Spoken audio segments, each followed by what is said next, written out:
السلام عليكم ورحمة الله. ده مثال ستوري. عايزين نشوف ازاي نعمل حاجة زي كده النهاردة عن طريق جوجل اديكي. لو تلاحظ نفس الشكل نفس الكاركتر موجود هنا في كل صورة.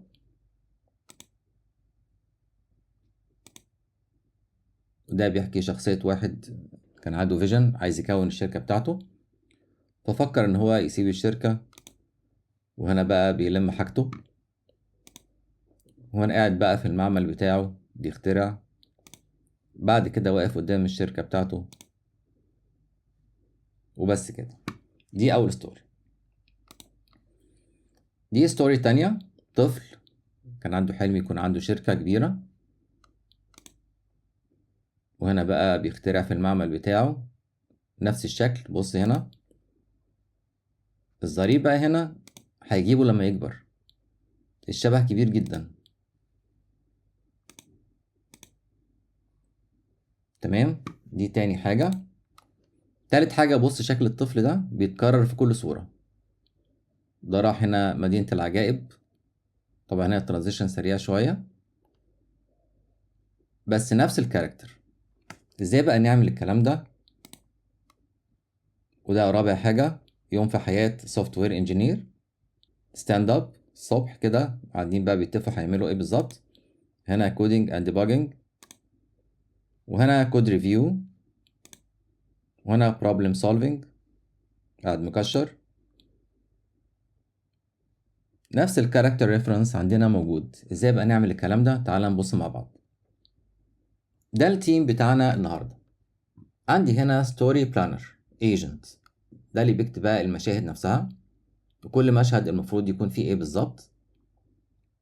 بعد كده الكاركتر ريفرنس، ده بيكتب مواصفات الشخصية الرئيسية الموجودة عندي في القصة. بعد كده سين رايتر ايجنت، كل سين بيكتب له السكريبت بتاعه واسم الصورة لكل سين. بعد كده ايمج ريندر ايجنت او هسميه سين ريندر ايجنت، وده اللي بيكريت ايمج لكل سين. هنا الكاركتر ايجنت هنا كمان بيكريت الكاركتر نفسه اللي هو الريفرنس بتاعنا. بعد كده الاسمبلر، ده بقى بيشوف الفايلات اللي طلعت من السينز وكمان الشخصية الرئيسية، والسكريبت اللي طلع بيكريت HTML فايل بكل الستوري. بيشوف الكاركتر ايمج وكمان السين ايمجز والسكريبت لكل سين. بعد كده بيكريت لي سلايد شو. تعال نشوف بقى الفكرة الرئيسية عندنا. قبل ما ندخل في الكود تعال نبص بقى كل ايجنت المفروض بيعمل ايه بالتفصيل. اول حاجه اليوزر ايدي، انا كيوزر بكتب له انا عايز قصه بتتكلم عن كذا. اول واحد بيستقبلني ستوري بلانر ايجنت، ده بيفهم بالظبط اليوزر عايز ايه. بعد كده يبتدي يتخيل شكل القصه، بيكتب لي بقى كل مشاهد القصه على شكل جيسون. بعد كده عندي الكاركتر ايجنت، ده بيكون لي الشخصيه الرئيسيه للمشاهد بتاعتي. بعد كده سين رايتر ايجنت، سين ريندر ايجنت، اسمبلر ايجنت. دي الاوتبوت كيز لكل ايجنت، ودي خدناها قبل كده. كل ايجنت بيكتب جوه الستيت الاوتبوت جيسون فورمات اللي هو مطلعها. هنا البلانر طلع لي ستوري بلان، بيقراها مين بقى؟ كل الايجنتس اللي بعده كلهم بيشوفوا الستوري نفسها، ايه المشاهد كلها الموجوده فيها. يبتدي هنا الكاركتر ايجنت يفيجر اوت شكل الشخصيه بتاعتي، يكتب لي مواصفاتها وكمان يجنريت الفايل عن طريق تول اسمها جنريت ايمج. طلع لي هنا كاركتر ريفرنس PNG. وعندي هنا سين رايتر ايجنت بيكتب لي كل سين السكريبت بتاعه، وبيطلع لي جيسون فورمات سين تكست جيسون عشان بعد كده يقراها اسمبلر ايجنت. تمام، يبقى ده الفلو بتاعي لكل ستيت. الاوتبوت كيز دي عباره عن ستيتس. الستيت الاولانيه ستوري بلان بيقراها كل الايجنتس اللي بعده. بعد كده الكاركتر جيسون بيقراها سين ريندر ايجنت وكمان اسمبلر ايجنت. هنا السين ريندر ايجنت بيكاريت السين ايمجز نفسها كلها عن طريق تول اسمها render scenes with reference. وهنا reference معناه ايه؟ الكاركتر ريفرنس دي بياخدها في كل سين عنده عشان يطلع لي نفس الشكل، نفس شكل الشخصية الرئيسية. وهنا assembler agent finally بيطلع لي story.html عن طريق تول اسمها save underscore file. يبقى هنا الدياجرام ده موضح لي الايجنتس اللي عندي، التيم اللي عندي، الاوتبوت كيز، وعندي هنا التولز، وعندي هنا الاوتبوت فايلز. تعال بقى نبص على الكود. طيب انا عندي هنا 3 فايلز.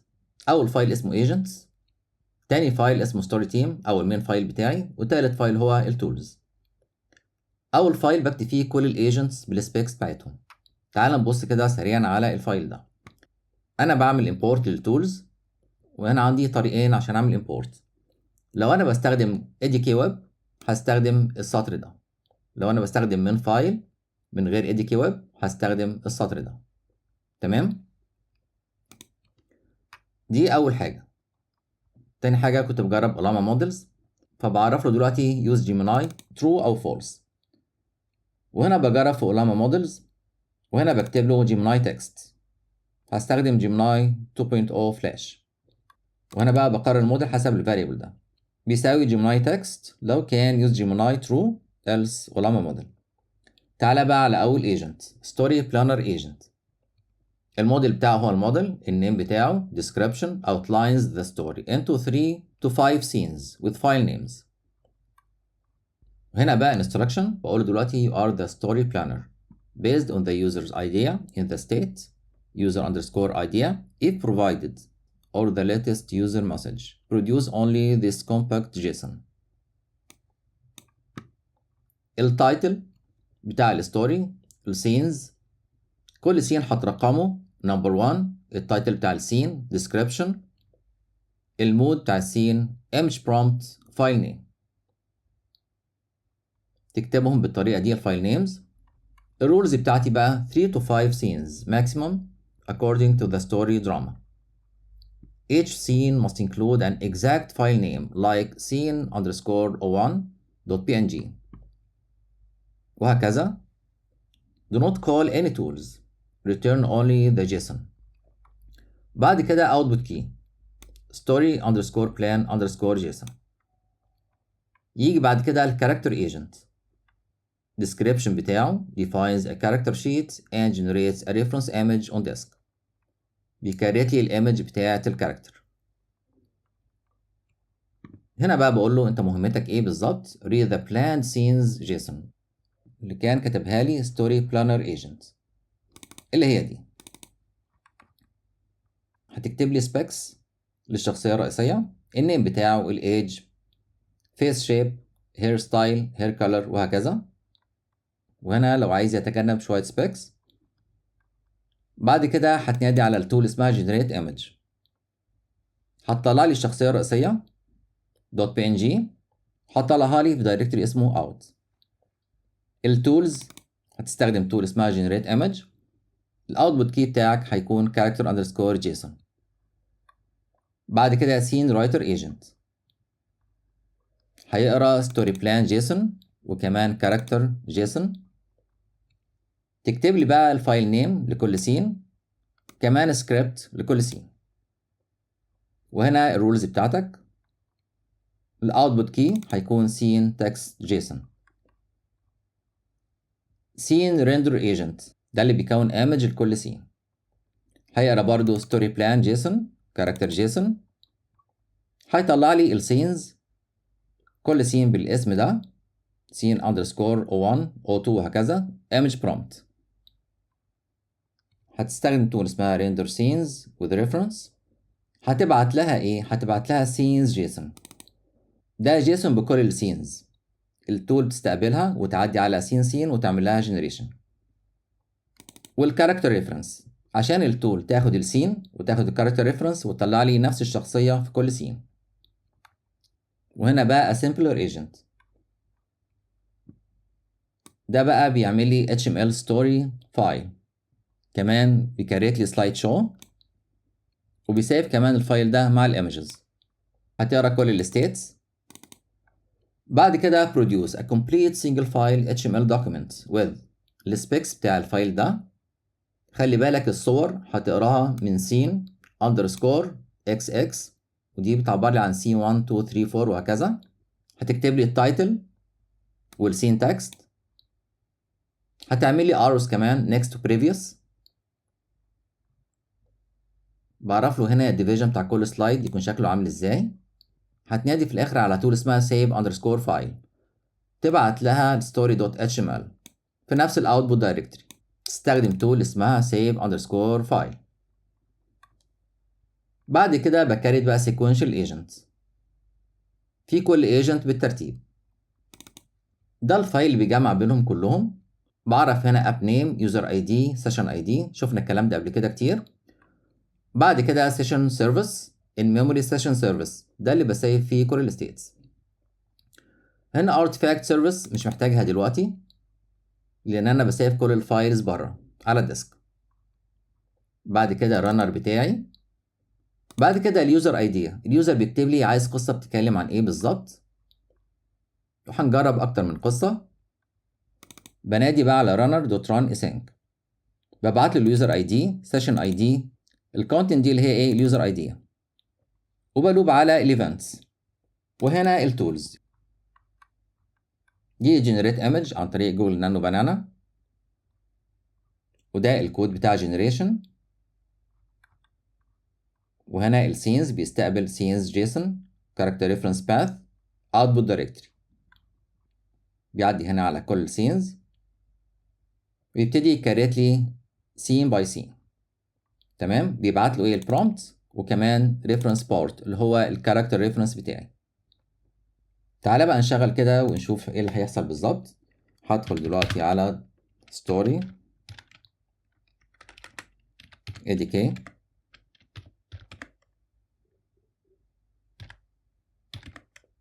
story with ADK، هشغل الفايل الرئيسي story team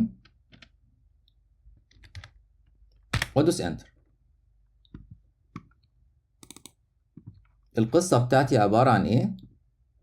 دي القصة المشهورة بتاعت الأرنب والسلحفة في سباق وهو نام في السباق ده، لكن السلحفة keeps moving slowly and steadily toward the finish line لغاية ما توصل للخط النهائي. هنا عندي مشكلة صغيرة، تعال نجرب تاني كده. بس تعال نبص ايه اللي حصل.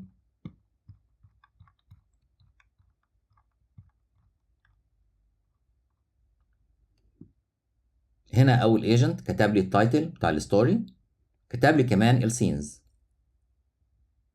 رقم 1 التايتل بتاعه description، المود image prompt file name. السين رقم 2 وهكذا. بعد كده الايجنت تاني اللي هو بتاع الكاركتر الايدج 40، يعني ده ارنب كبير قوي. هنا السين ريندر ايجنت بيكتب لي بقى تكست لكل سلايد والصورة المفروض تطلع. كل ده اشتغل كويس بس ما عرفش هنا يكريت الكاركتر الرئيسي. تعالى نبص هنا بقى. هنا بيجنريت الكاركتر ريفرنس. ممتاز.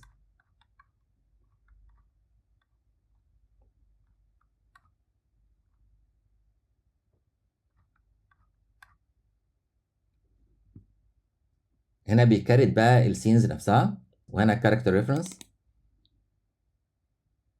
ده شكل السلحفة. هنا بقى السباق نفسه، هو اعتبر السلحفة هي الكاركتر ريفرنس بتاعي. الأرنب نايم، السلحفة ماشية بس غضبانة. بعد ما صحى من النوم لقاها وصلت لخط النهاية، بقت هي البطل وهو قاعد زعلان. ساعات يحصل وما كريتش ال HTML فايل. لغاية دلوقتي في warning أنا مش عارف إيه سببه، لكن ساعات يشتغل وساعات لأ. تعال نجرب قصة تانية. هسيب ده كده.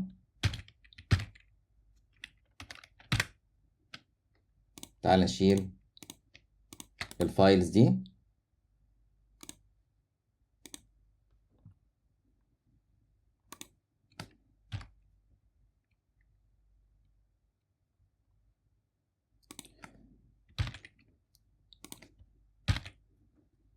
تعال نشغل القصة التانية. هقول لكم عبارة عن إيه بس أشغلها بس.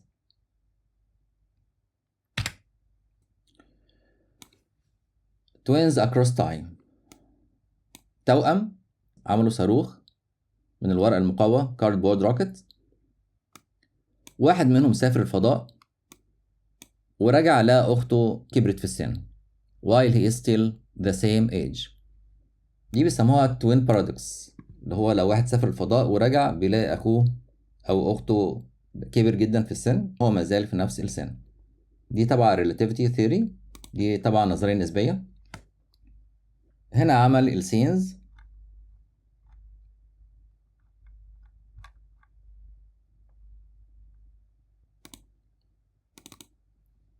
ده الكاركتر ريفرنس عندي، راسم هنا صاروخ على التيشيرت.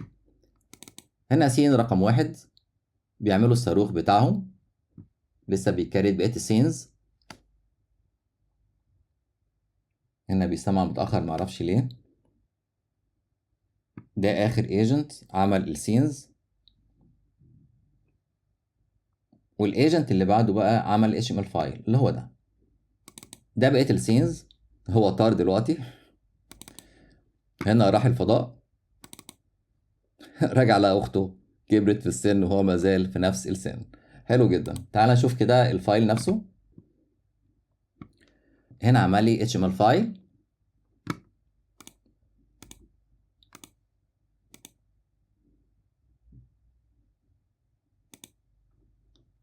سلايد شو. رجع ولقى أخته كبرت في السن. والله جميل جدا، ظريف قوي. هو بس مش بيرجع، معرفش مش شغال هنا. ماشي. هنا بيعملوا الصاروخ مع بعض. دي أول صورة فعلا. وهنا هو طار وهي مستغربة. بص شكل الولد هو نفسه. ده كان فكرة سريعة ازاي اعمل تيم يعمل لي ستوري. اتمنى الفيديو ده يكون عجبكم. الفيديو ده تعبني جدا الصراحة وكان فيه مشاكل كتير، فان شاء الله نكون استفدنا. اشوفكم الفيديو القادم، والسلام عليكم ورحمة الله وبركاته.